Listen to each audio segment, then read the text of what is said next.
Existují fotografie, na které když se podíváte poprvé, máte pocit, že se díváte na něco z paralelního světa. Sovětský automobilový průmysl uměl postavit auta pro miliony lidí, ale uměl postavit i ta druhá, ta, která vznikala v zamčených halách, prošla zkouškami za zatemněnými okny a často skončila pod plachtou dřív, než si vůbec stačila vychladit motor. Dnes se podíváme na 5 z nich. 5 strojů, o kterých se desítky let mlčelo, ale o kterých dnes víme dost na to, abychom je vytáhli na světlo. Pohodlně se usaďte, protože tahle cesta začíná v Gorkém na konci 40. let. V hale, kde inženýři pracovali pod stolními lampami až dlouho do noci. V roce 1951 potřebovala sovětská státní bezpečnost cosi nového. Klasická pobeda, která zaplavila silnice Sovětského svazu, byla pomalá a nudná. Pro normální občany ideální, pro doprovod vládních kolon a tajné mise naprosto nedostačující. A tak v gorkovském automobilovém závodě pod vedením konstruktéra Grigorie Veschňaka vznikl projekt s krycím označením GAZM-20G. Zvenku to byla obyčejná pobeda. Stejná zakulacená karosérie, stejné okřídlené odznaky, stejně zaprášený lak. Jenže pod kapotou nesedělo nudné čtyřválcové srdce, ale šestiválec převzatý z luxusní limuzíny ZIM. Objem motoru činil 3,5 litru, výkon stoupl na 90 koňských sil a maximální rychlost vystřelila na 145 km za hodinu. Pro porovnání, sériová pobeda zvládala 105 km za hodinu, a to jen z kopce a s větrem v zádech. Géčko bylo úplně jiný stroj. Při šlápnutí na plyn se ozval zvuk, který nezapadal do té zaoblené karosérie. Jako kdyby uvnitř seděl někdo úplně cizí. Vůz se okamžitě stal služebním nástrojem sovětské tajné služby. Bylo vyrobeno přibližně 100 kusů, některé prameny uvádějí 146, ale přesné číslo zůstává sporné. Skoro všechny směřovaly do garáží státní bezpečnosti, kde čekali na úkol. Pronásledování, ochrana přesunu, doprovod kurýrů. Háček byl ovšem v tom, že silnější motor přetížil podvozek. Brzdy z původní pobedy si s rychlostí 140 km za hodinu nerozuměly a při intenzivnějším brzdění z plné rychlosti vůz táhl na jednu stranu. Řidiči se to museli učit za pochodu. Druhým problémem byla spotřeba paliva. Šestiválec spaloval kolem 15 litrů na 100 km, což bylo skoro dvojnásobek běžné pobedy. Tankování v utajeném režimu nebylo nikdy úplně snadné. Sovětští agenti museli mít speciální poukazy, aby nemuseli kvůli běžnému tankování vystupovat z vozu před zraky kolem jdoucích. Třetí slabinou byla převodovka. Původní 4stupňová převodovka pobedy byla na takový výkon prostě malá, synchronizace se opotřebovávala dříve, než bylo normální, a řazení do 2. stupně při plném plynu vyžadovalo cit, který se nedal nikde naučit, kromě reálné jízdy. Mechanici v garážích státní bezpečnosti údajně měli na převodovkách Géčka samostatný seznam, ze kterého si vedoucí dílny doplňoval součástky vždycky o čtvrtinu rychleji než u běžných sériových vozů.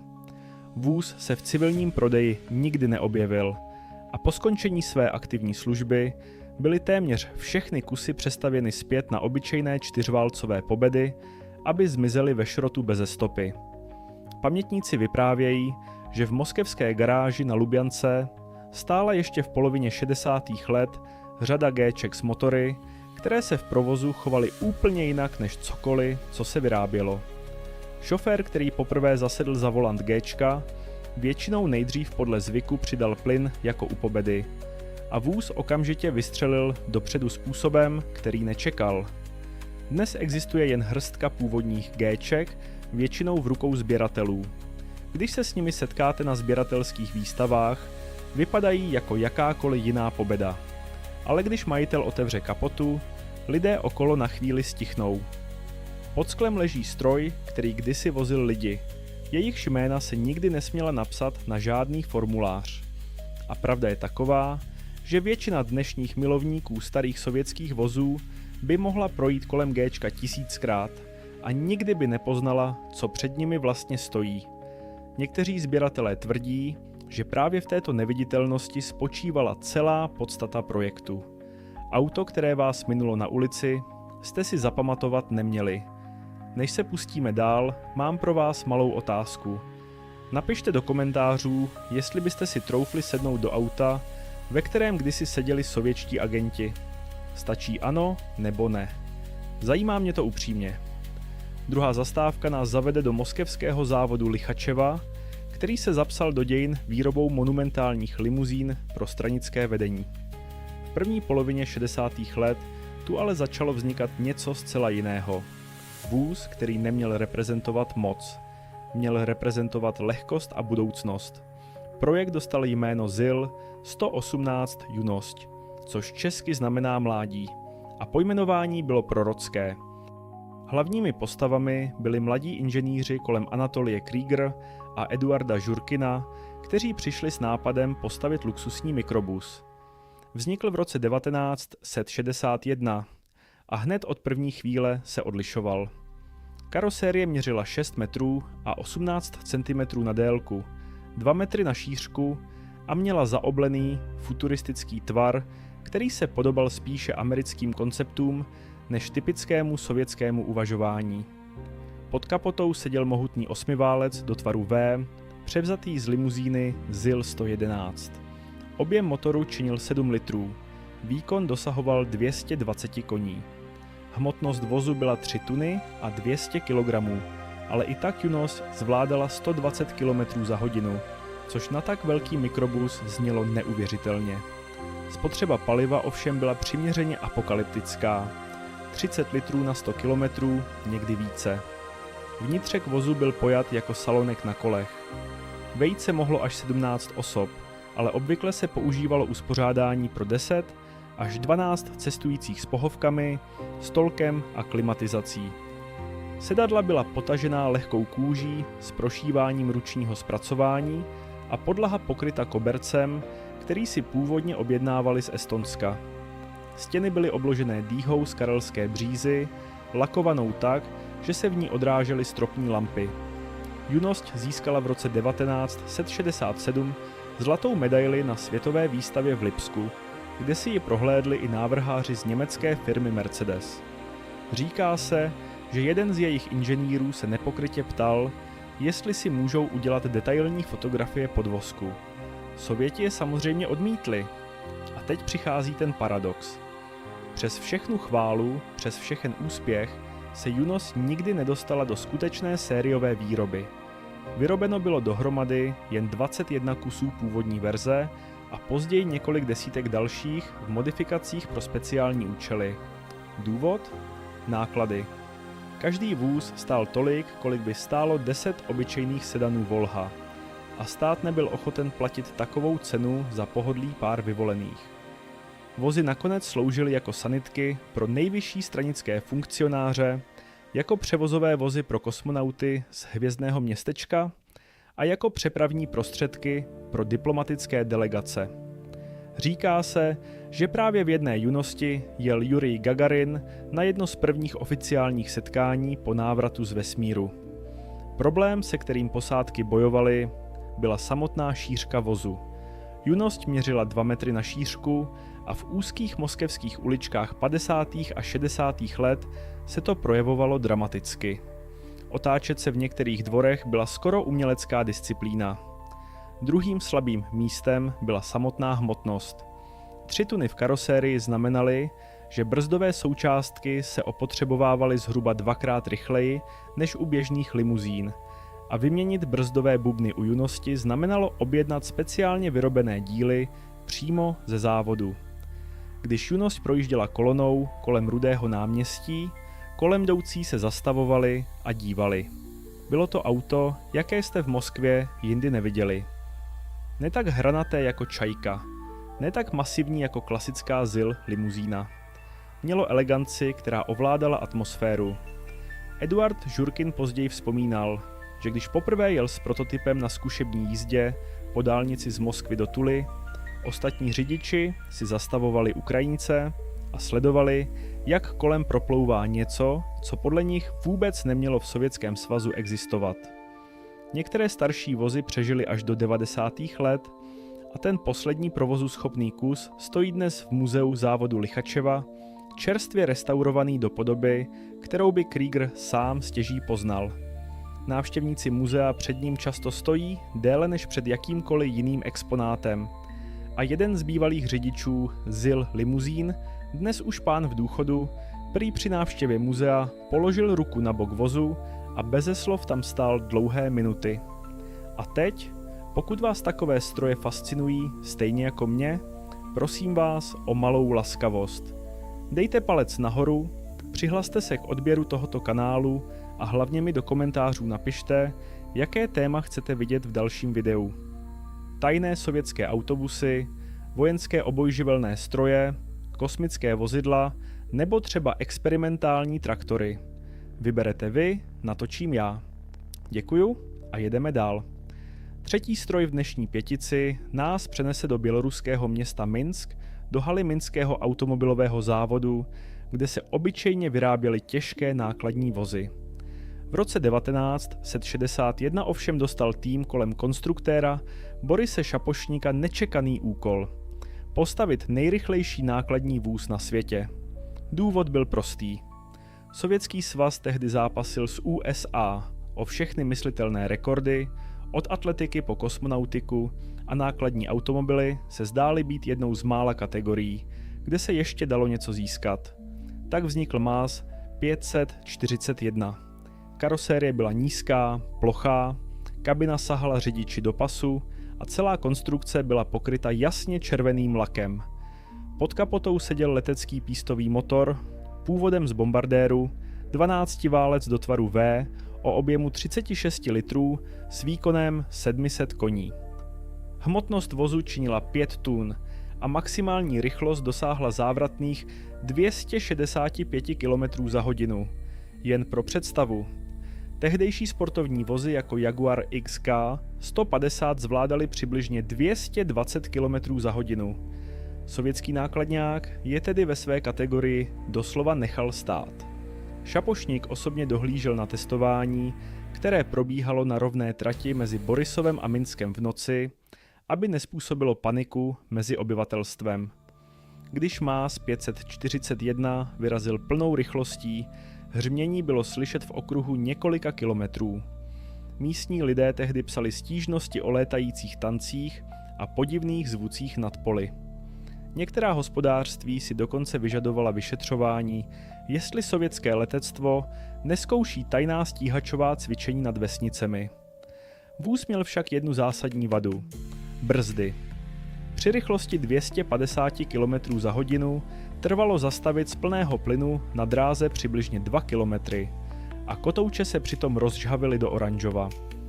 Při jedné z prvních zkoušek na podzim 1961 se brzdový kotouč na pravé přední straně doslova zlomil a vůz dokončil sjezd jen díky tomu, že řidič stihl strhnout volant na bok zpevněné dráhy. Druhým problémem byla spotřeba. Letecký motor spotřebovával kolem 130 litrů paliva na 100 km, takže s nádrží o objemu 300 litrů dorazil vůz vždy jen na hranici svých možností. Třetím problémem, o kterém se mezi techniky moc nemluvilo, byla startovací procedura. Letecký motor potřeboval předehřátí, ručního natáčení vrtulí a celá příprava trvala přibližně 40 minut. Bez dvou mechaniků se prostě nedalo nastartovat. Čtvrtým problémem byla atmosféra v kabině řidiče. Vibrace 12válce do tvaru V se přenášely přímo do podvozku a po 15 minutách jízdy plnou rychlostí měl řidič rozmazané vidění a brnění v rukou až do loktů. Zkušební jezdec Vladimír Korotějev později ve svých vzpomínkách napsal, že po každém testovacím dni potřeboval hodinu sedět v tichu, než se zase mohl postavit a normálně mluvit. Vyroben byl jediný kus. Postavil se, projel pár testovacích jízd, ustanovil sovětský rekord rychlosti pro nákladní vozy a pak skončil v garáži. Po skončení své aktivní kariéry byl umístěn do muzea Minského automobilového závodu, kde stojí dodnes. Když ho návštěvníci poprvé spatří, většinou nevěří vlastním očím. Vypadá jako nákladní auto z budoucnosti, kterou nikdo neviděl. A přitom je mu už přes 60 let. Sběratelé tvrdí, že jediná originální fotografie z plné rychlostní zkoušky byla v 90. letech vydražena za částku, která tehdy odpovídala ceně 3 středně velkých bytů v Minsku. A jeden bývalý zaměstnanec závodu, který se podílel na výrobě originálních hliníkových panelů karosérie, tvrdí, že do dnešního dne má doma v zásuvce kus drátu, který tehdy ohýbal vlastníma rukama při formování zadního křídla. Když ho ukáže návštěvníkům, většinou se rozplaču. 4. vůz nás zavede daleko od velkých závodů. Do ukrajinského Luce, do dílny, kde se obyčejně vyráběly drobné terénní vozy pro armádu. Na začátku 60. let zde ale vzniklo něco výjimečného. Stroj, který nikdy nesměl jezdit po veřejných silnicích a přitom byl vyroben v tisících kusů. Říká se mu Luaz 967. Příběh začíná v roce 1958, kdy sovětská armáda potřebovala malé vozidlo pro evakuaci raněných z frontové linie. Mělo být lehké, schopné překonat jakýkoliv terén, plavat a v případě potřeby ho měla unést helikoptéra. Hlavním konstruktérem se stal Boris Filimonov, který předtím pracoval na motocyklových vozítkách. Výsledek dostal jméno Luaz 967 a první sériový kus opustil dílnu v roce 1961, byť oficiální výroba začala až o 4 roky později. Vůz měřil 3,72 m na délku, 1,58 cm na šířku a vážil pouhých 950 kg. Pod kapotou seděl vzduchem chlazený čtyřválec o objemu 870 kubických centimetrů s výkonem 37 koní. Maximální rychlost dosahovala 60 km za hodinu na souši a 5 km za hodinu na vodě. Ano, Luaz uměl plavat. Pohon všech 4 kol byl samozřejmostí a vůz dokázal překonat brod o hloubce 50 cm bez větších potíží.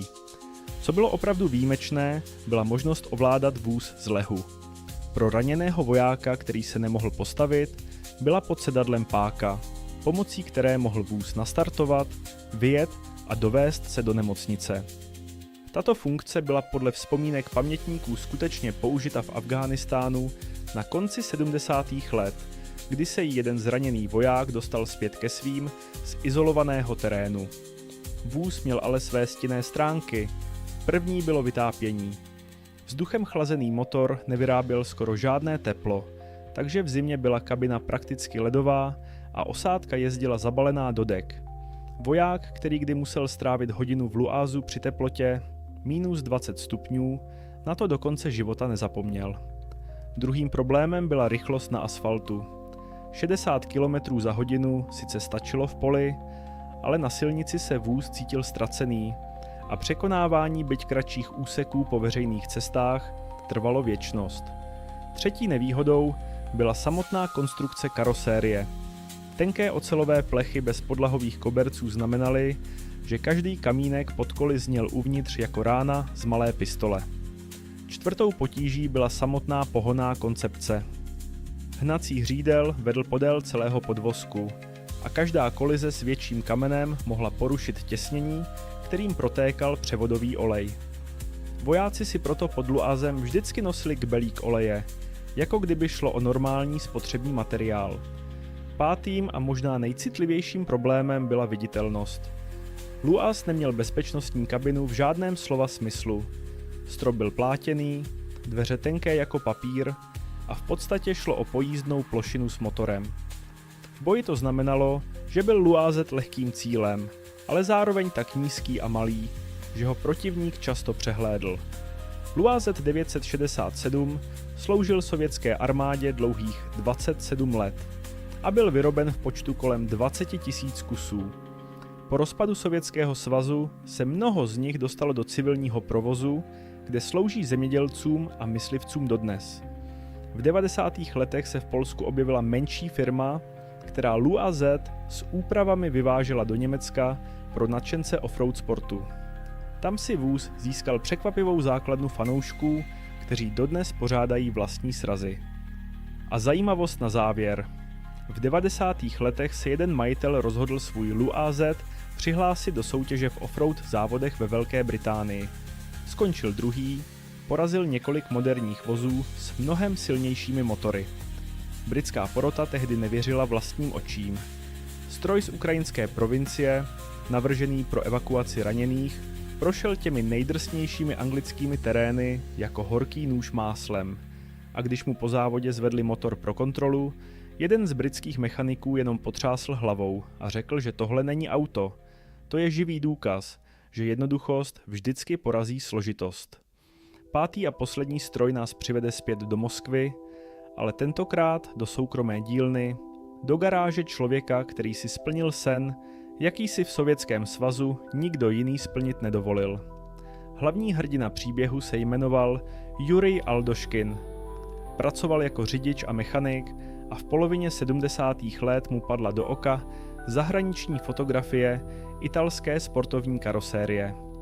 Aldoškin se rozhodl, že postaví něco podobného. Vlastníma rukama, ve své vlastní garáži, bez podpory státu. Spolu se svým bratrem Stanislavem strávil dlouhé roky prací, která trvala celkem 12 let. Výsledek dostal jméno Juna, podle Jurije a Natálie, jeho manželky. Pozdější vylepšená verze se nazývala Juna 2500 podle objemu motoru. Vůz byl dokončen v roce 1982 a okamžitě vyvolal v Moskvě senzaci. Karosérie byla z laminátu, který si Aldoškin vyrobil sám a měla tvar inspirovaný italskými sportovními kupé té doby. Délka vozu činila 4 metry a 3 cm, šířka 1 metr 68 cm, výška jen 1 metr a 28 cm. Hmotnost dosahovala 1070 kg. Pod kapotou seděl modifikovaný šestiválec z limuzíny GAZ 2410 Volha o objemu 2,5 litru s výkonem 130 koní. Maximální rychlost se přiblížila ke 180 km za hodinu, což byl na sovětské domácí poměry nadprůměrný výkon. Juna byla jediným autem v celém Sovětském svazu, které mělo státní povolení k jízdě po veřejných silnicích, ačkoliv bylo postaveno doma. Aldoškin si vyřídil všechny papíry osobně a úředníci údajně dlouho diskutovali, jak takový vůz vůbec registrovat. Nakonec dostal vlastní typovou schvalovací značku a Aldoškin s ním jezdil po moskevských ulicích jako kdokoliv jiný. Reakce kolem jdoucích ovšem byla všechno možné, jen neobyčejná. Lidé zastavovali, fotografovali, ptali se. Někteří ho podle vyprávění pronásledovali na motorce a chtěli vyfotit detail palubní desky. Juna se objevila na obálkách časopisů, v televizních zprávách a Aldoškin s ní vyhrál několik domácích závodů amatérských konstruktérů. Háček byl ovšem v dostupnosti dílů. Když se rozbila brzdová destička, Aldoškin si ji musel vyrobit sám. Když se vyhořela žárovka v reflektoru, nemohl si koupit náhradní, protože nikdo takový tvar nevyráběl. Druhým problémem byla těsnost karosérie. Laminátové panely nebyly nikdy dokonale spojené a za deště do vozu prosakovala voda kolem stěračů. Aldoškin to bral s humorem a vždycky říkal, že je to vůz pro pěkné počasí. Třetím slabým místem byl podvozek, který Aldoškin musel postupně několikrát přepracovat, protože sportovní karoserie kladla na nápravy úplně jiné nároky než původní Volha. Čtvrtým problémem byla samotná údržba motoru. Aldoškin musel objednávat speciální ojnice a písty u mechaniků v zákulisí státního závodu, kteří mu je vyráběli ručně po pracovní době. Pátá nevýhoda spočívala v tom, že Juna neměla skoro žádný zavazadlový prostor. Při delších cestách musela Natálie sedět na zadním sedadle s kufrem na klíně. Juna 2500 existuje dodnes a stojí v Moskevském muzeu technické historie. V 90. letech ji několikrát vyfotografovali zahraniční magazíny a italští novináři tehdy psali, že v Sovětském svazu existoval malý italský zázrak v garážové podobě. Aldoškin zemřel v roce 2000, ale jeho vůz dál stojí a dál fascinuje každého, kdo se k němu přiblíží. Když se na něj dnes díváte, vidíte víc než auto. Vidíte úpornost, vidíte sen, který 6000 kilometrů od italských designových studií dostal díky jednomu řidiči a jeho garáži tvar a duši. Aldoškinův bratr Stanislav v 90. letech popsal v jednom rozhovoru, jak vypadalo svařování karosérie. Práce probíhala pod elektrickou lampou v malé garáži za bytovým domem, ventilace prakticky neexistovala a oba bratři chodili spát s rukama tak unavenými, že druhý den ráno měli problém držet hrnek s čajem. Přesto pokračovali. 12 let, jeden vůz. A největší legenda kolem tohoto vozu praví, že jeden italský sportovní konstruktér, který viděl Junu na fotografii v 90. letech, prohlásil, že kdyby ji Aldoškin dokončil v Modeně, nikdo by netušil, že to není italské. 5 vozů, 5 dohromady utkaných osudů, 5 kapitol jedné velmi tiché historie. Některé z nich vznikly jako odpověď na potřeby státu, jiné jako odpověď na potřeby srdce. Spojuje je všechny stejná věc. Vyžadovali inženýrský zápal, který v té době nikdo nebral jako samozřejmost. Pokud vás dnešní cesta zaujala, dejte palec nahoru. Přihlaste se k odběru, ať vám neuteče příští díl, ve kterém se podíváme na další utajené stroje a jejich příběhy. A do komentářů mi napište, jaké téma chcete vidět v dalším videu. Já vám děkuju, že jste vydrželi až do konce. Pohodu na cestách a u příštího videa nashledanou.